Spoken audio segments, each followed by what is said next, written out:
Shumica e premtimeve elektorale të partive politike janë gënjeshtra të mëdha, kështu një pjesë e profesorëve universitar komentojnë programet ekonomike të partive politike. Ata thonë se para zgjedhjeve premtohet gjithçka, por realizohen vetëm ato projekte që partisë në pushtet do t'i sjellin vota dhe mundësi që në zgjedhjet e ardhshme të mburret e se ka rritur sukses të madh.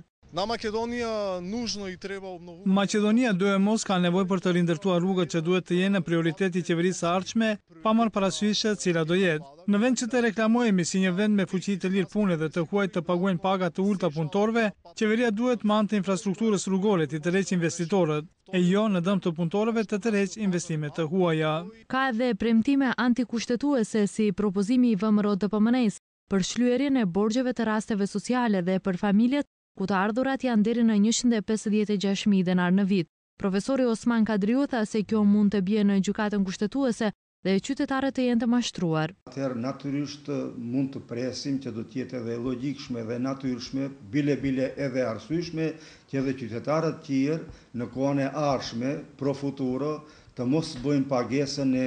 obligimeve që kanë ndaj institucioneve dhe ndaj ndërmarrjeve publike dhe ndaj bankave, duke menduar se në zgjedhjet e radhës, në zgjedhjet e ardhshme, përsëri do të gjendet ndonjë parti politike që është në pushtet, duke shfrytzuar mjetet e buxhetit, do të jep premtime edhe për këtë